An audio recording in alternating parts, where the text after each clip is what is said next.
So, pag nagpo-food review ako, sinishare ko lang sa mga viewers ko yung naging experience ko, mapa street food or restaurant. Parang ang hirap naman sagutin, pero maganda yung tanong, pumiyok pa ako. Napapainom tuloy ako dito. Game? C1 Alpha, take 1. Ako si Lane Bernardo, mom of 2, content creator din, and ngayon businesswoman na. Panoorin niyo po yung kwento ko kung paano ako nagsimula sa pag-food vlog dito sa Tikim TV YouTube channel.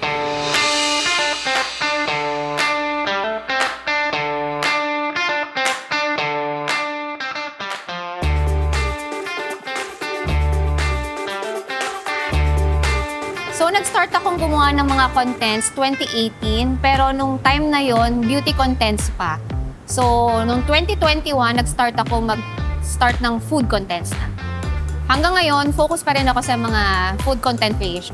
Meron akong mga street food, then meron din mga restaurant reviews. Na-discover natin 2 years ago siguro na napaviral. Habang naglalakad-lakad nga para maghanap ng pwedeng ma-food trip, napastop talaga kami dito dahil may nakaagaw ng atensyon namin. So, ang mga social media accounts ko sa Facebook, meron na akong 3.3 million followers. Then sa TikTok naman, 1.5 million followers. And then sa YouTube channel ko naman, 100K subscribers na. And last but not the least, yung Instagram ko, 100K plus followers. Bukod sa pag-vlog, last year, nakapag-decide kami ng asawa ko na mag-franchise ng restaurant.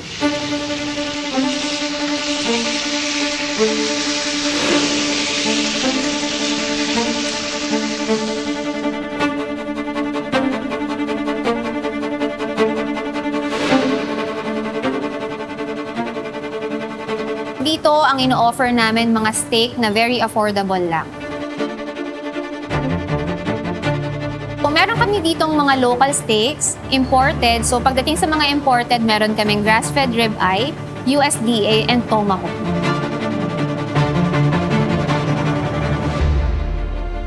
Pinaka-best seller namin dito, yung grass-fed ribeye. So mapa solo or platter yan kasi very affordable lang para sa quality niya.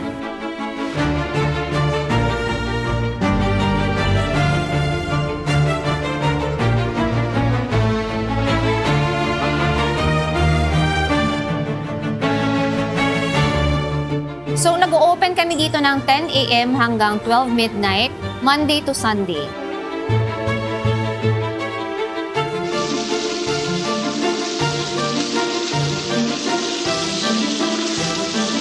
So, yung isa sa mga bestseller namin dito at paborito ko na rin yung USDA ribeye dahil yung sa quality, lambot, pagiging juicy niya na hinahanap ko sa isang steak, makikita mo talaga.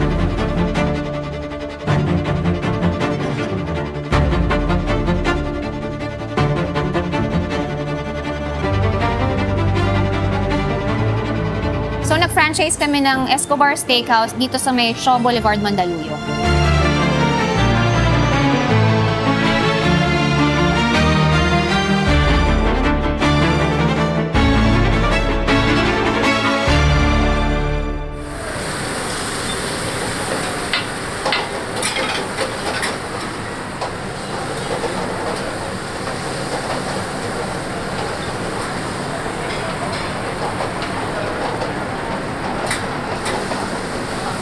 So, kaya naman namin naisipan mag-business kasi alam naman natin na hindi forever tong food vlogging or content creation. So, ayun, para, syempre, may anak na kami, kaya para sa future din ng pamilya namin, mga anak. Yung sumikat dito at nag-viral. Hindi sikat na kainan ng merienda. Sulit na to Ewan ko na lang kung hindi ka mabusog. Grabe. So, basically, contents ko, umiikot lang siya sa food experience, pampatakam ng mga viewers, tsaka somehow minsan nagsisingit ako ng mga life stories ng mga, especially pag street food, yung mga story ng mga mismong vendors. Hi guys! Tara samahan niyo akong bisitahin at i-promote pa si Nanay Deli na dating hirap makalahati yung isang kaldero niya. Ngayon nakakatatlong kaldero na sa isang araw dahil sa tulong ng mga vloggers na bumisita sa kanya dito. Ito po ang nakapagtaguyod sa aking pamilya. Napagtapos ko sila sa pagbabarbecue ko. Hi guys! Tara samahan niyo ako dito sa legendary at sikat na nagbabarbecue dito sa May Tondo. Na sa edad na 85 years old, mabibilib ka dahil napakasipag pa rin. Kaya naman nakakatuwa, in just 3 hours nakakaubos sila ng 2,000 steak. Sobrang nabilib nga ako dahil tulong-tulong talaga sila dito magpapamilya. Ang sipag-sipag niyo naman, naglatrabaho pa kayo. Pasensya na, napaluha ako kayo. Nag-start akong gumawa ng mga contents 2018, pero nung time na yon beauty contents pa. So, nung 2021, nag-start ako mag-start ng food contents na. Hi guys! Tara samahan niyo ako tikman itong nagtitrending at mas malaki pa sa mukha ko na jumbo siopaw. Hi guys! Tara samahan niyo ako dito sa may nagtitrending na may jumbo canto style fried chicken. So, pagdating sa pag-vlog, kasama ko yung asawa ko. Kahit dito sa business naming restaurant, siya yung pinaka nagmamanage neto.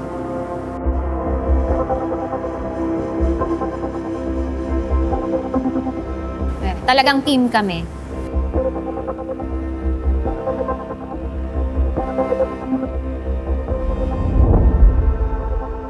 So si Carter, kasama ko siya talaga sa lahat. Siya yung cameraman ko, researcher, PA, driver. Pero pagdating naman sa business side, siya yung manager ko. Siya yung nakikipag-usap talaga sa mga brand deals, lahat. Siya talaga.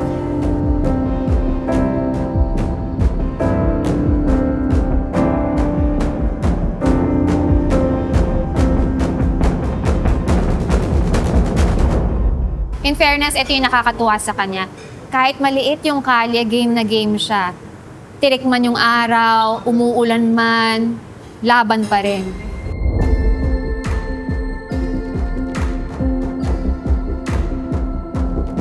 Dito sa business, siya yung tumututok sa pagmamanage ng operation.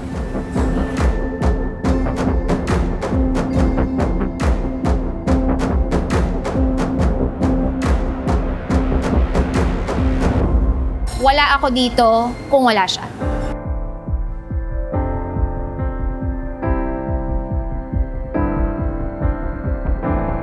Ang pagbablog pala, may similarity sila ng pagbe-business. So, syempre, pag nag-business ka, tsaka food vlog, parehas kailangan mo maging consistent, attention to details, tsaka focus.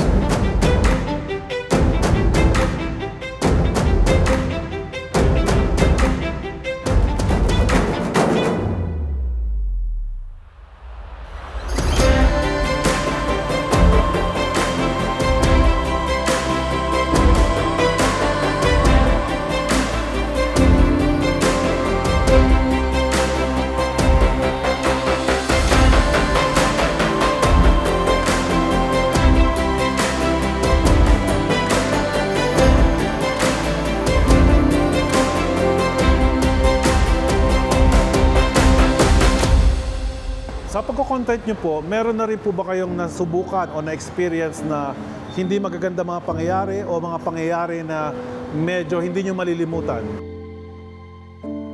Meron din naman, kagaya noong 2023, nagkaroon ako ng longganisa issue.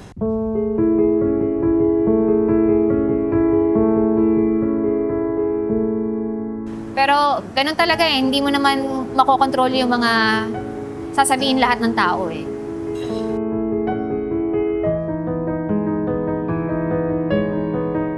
Actually, moments na yon, lesson sa akin yun.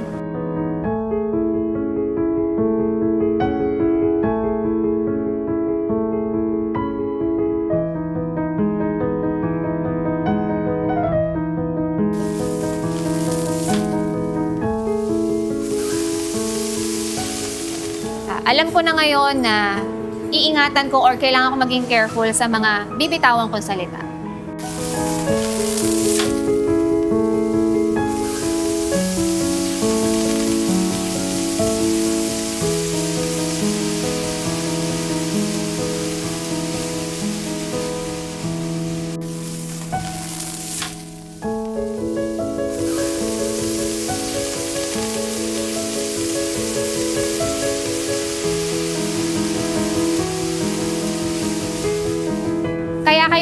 And make sure nyo lang, ingatan nyo yung mga words na bibitawan nyo.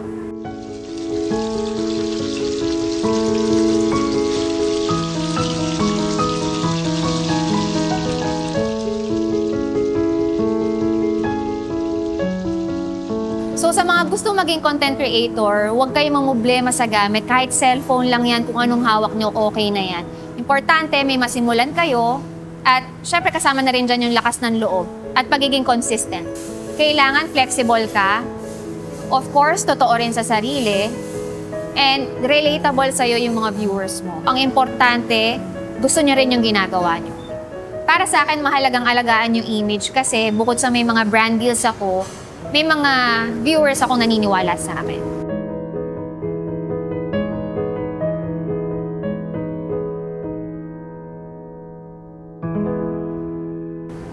Hindi kasi alam ng mga viewers ko na meron akong negosyo ng in 2 months mag-1 year na. Dito sa may Escobar Steakhouse, Shaw Boulevard.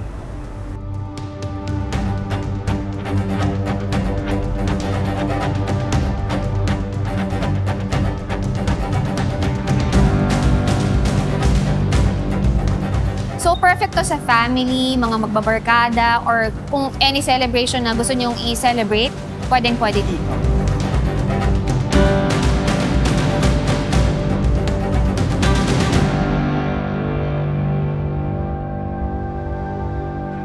Sa dami kasi ng mga na-content namin, ito yung pinaka nag-stand out. And syempre kami mag-asawa, mahilig din kami sa steak. Tapos, yun, nasarapan kami, nagustuhan namin yung product, kaya nag-franchise kami agad.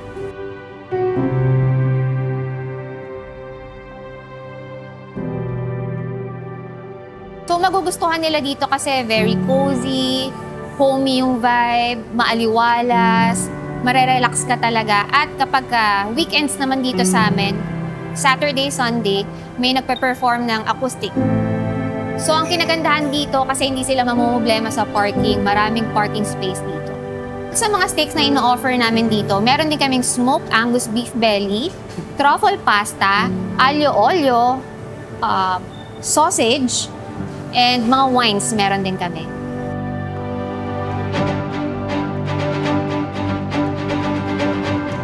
So may mga nakakain na rin dito sa amin na mga TV personalities, celebrities, and food vloggers like sila Chewy, yung The Chewy Show, and Kim Canlas din.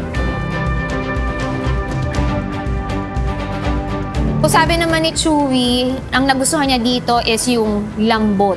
Nandito tayo sa Escobar Steakhouse dito sa Shaw Boulevard. Sobrang fatted, sobrang lambot. Ang sarap. Tapos pagdating naman kay Kim Canlas, yung lasa naman ng steak.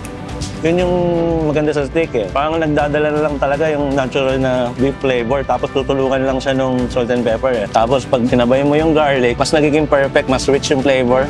Kasi pag narinig ng mga tao, steak, iniisip agad nila mahal eh. Pero dito sa Escobar Steakhouse, yung steak dito, premium na pero very affordable lang.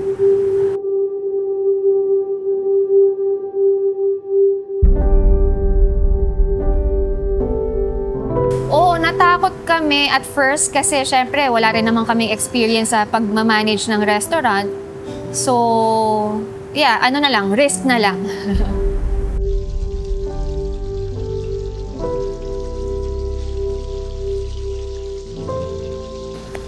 Super saya namin kasi ngayon makakatanggap na tayo ng silver play button sa YouTube channel ko. Finally! Oh my gosh!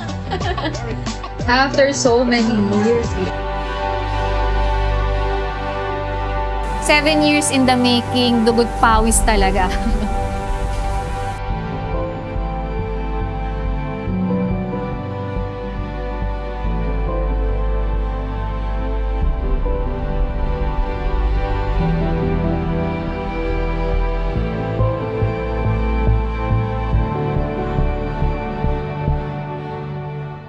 Ano pong pakiramdam na kayo yung pinakasikat na food vlogger ng Pilipinas?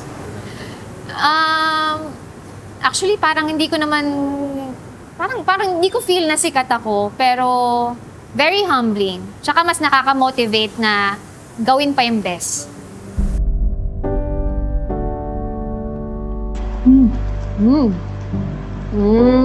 Wow, grabe. Pure beef to, guys, ah. Dito sila sikat, guys.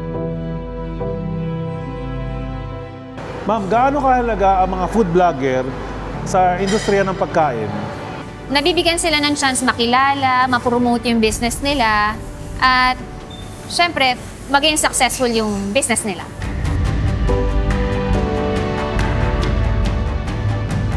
At alam nyo ba guys, simula nung na-vlog si nanay, dati kasi hindi siya nakakaubos ng isang kaldero nung hindi pa siya na-vlog. Nung na-vlog na siya, nakakadalawa or 3 kaldero na siya sa isang araw. 'Di ba? Grabe.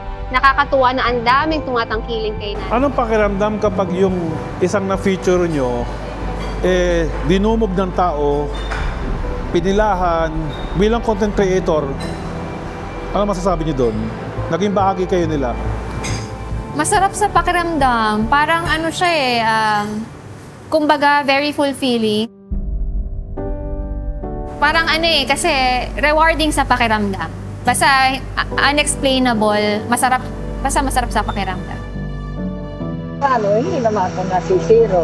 Kaya naman sobrang mabibilib ka kay nanay dahil kahit may edad na siya, sobrang sipag pa rin niya. Ang pinakamahalaga kong advice, gawin niyo yung best niyo sa pag-vlog, kasama na rin sa pagbe-business. Pero, ang pinaka-importante, huwag niyong kakalimutan yung top priority niyo na magbigay ng time sa pamilya.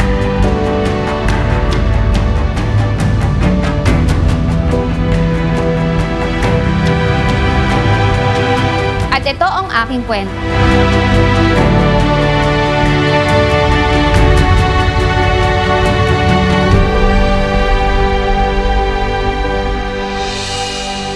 Yan naman ano pang inaantay natin guys. Huwag na natin patagalin. I-try na natin. Guys, sobrang solid nitong kakainan natin na merienda ngayon. 8 years na sila dito. Ang nakakatuwa, sobrang dami ng serving nila para sa presyo. 45 pesos lang, ang dami na.